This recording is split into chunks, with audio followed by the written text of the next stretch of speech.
Ar-Rahman, Ar-Rahim, Al-Malik, Al-Quddus, As-Salam, Al-Mu'min. Assalamualaikum warahmatullahi wabarakatuh. Murid-murid sila buka buku fiqh syahadah muka surat 18. Tajuk kelima, nama Allah yang mulia Al-Khaliq. Al-Khaliq bermaksud Allah Ta'ala Maha Pencipta. Lihat firman Allah Ta'ala surah Al-Hashr ayat 24. A'udzu billahi minasyaitonir rajim.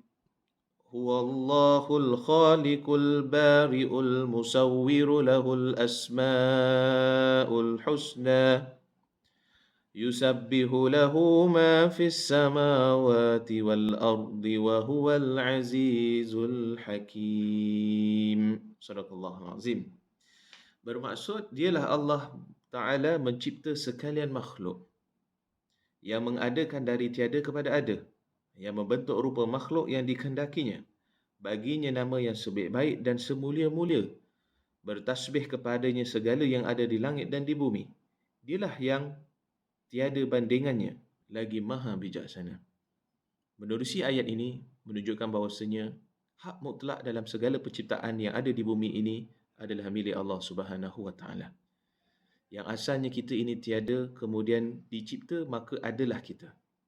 Begitu juga dengan segala yang ada di sekitaran murid-murid. Tumbuh-tumbuhan, hayawan, benda-benda yang hidup ataupun benda-benda yang mati, segalanya itu dicipta oleh Allah Subhanahu wa taala. Sama ada yang ada di langit, di daratan, di bumi maupun yang ada di dalam lautan.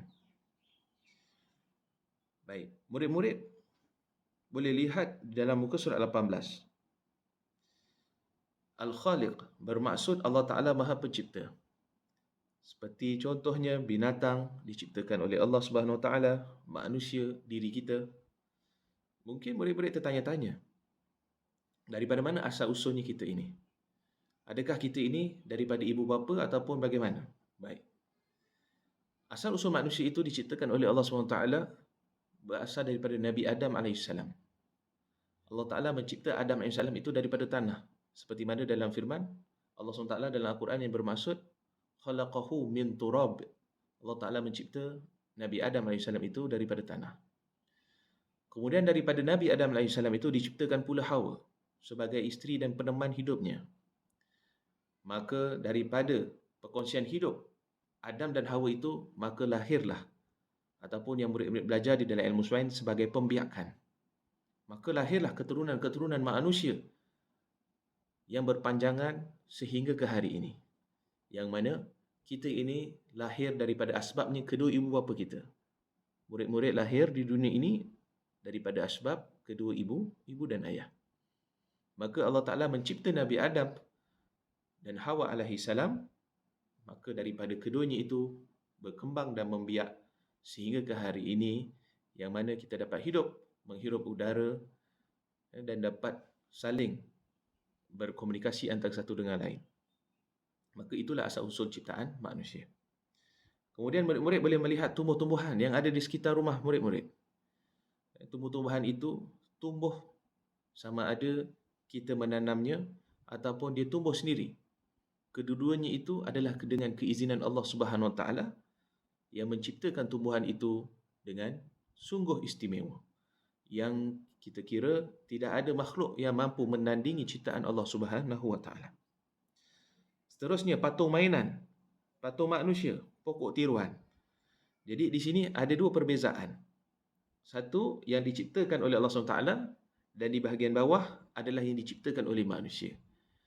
Maka cuba murid-murid lihat dan berikan perbandingan terhadap ciptaan Allah dan ciptaan manusia. Apa yang kita perolehi daripada perbandingannya adalah segala bentuk ciptaan Allah itu sangat hebat. Tidak ada tandingannya. Manusia boleh berjalan, manusia mempunyai jari yang boleh bergerak, manusia mempunyai mata yang boleh melihat, hidung yang boleh menghidu bauan, mulut, lidah, tekak yang boleh bercakap. Tetapi cuba lihat patung manusia. Adakah ia mempunyai kesempurnaan seperti manusia? Sudah tentu tidak. Maka perbandingan ciptaan Allah dan manusia itu jauh sekali. Yang mana ciptaan Allah itu sangat sempurna, manakala ciptaan manusia tidak sempurna. Begitu juga perbandingan seperti tumbuh-tumbuhan. Murid-murid boleh lihat di sekitar rumah adik murid-murid, tumbuh-tumbuhan yang mengeluarkan bunga, dan daripada bunga itu mengeluarkan bau-bauan yang harum, yang wangi. Dia lihat bunga-bunga itu waktu pagi mengembang dan menguncup pada waktu malam dengan semula jadinya. Subhanallah. Maha suci dan maha hebat ciptaan Allah Subhanahu wa taala. Maka kalau murid-murid boleh bandingkan dengan pokok ataupun bunga tiruan yang dicipta daripada plastik, kayu dan sebagainya. Sudah tentu bunga itu pada waktu pagi dia mengembang, waktu petang, malam, siang pun dia tetap mengembang.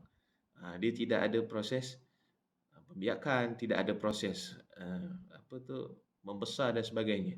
Dia statik sahaja. Jadi di situ mempunyai kelemahan yang sangat banyak daripada ciptaan manusia. Baik. Maka bolehlah kita fahami daripada tajuk pembelajaran kita pada pagi ini, Allah Subhanahu Wa Taala Maha Pencipta. Dan penciptaan Allah itu sangat sempurna, tidak ada cacat celanya. Dan segala penciptaan Allah itu mempunyai banyak hikmah yang mungkin tidak terjangkau oleh fikiran kita pada hari ini. Dan ingatlah murid-murid dikasihi oleh Allah, penciptaan Allah itu adalah menuruti dengan kudrat dan iradatnya. Dan jika Allah SWT berkehendak untuk mencipta sesuatu, maka ia tetap dan pasti akan berlaku. Maka ia adalah sebagai satu tanda kekuasaan dan kebijaksanaan Allah Subhanahu wa taala. Sekadar itu dahulu, moga-moga murid boleh memahami apa yang Ustaz sampaikan dan cuba buat latihan muka surat 19 dan latihan muka surat 20. Wallahu a'lam bishawab. Assalamualaikum warahmatullahi wabarakatuh.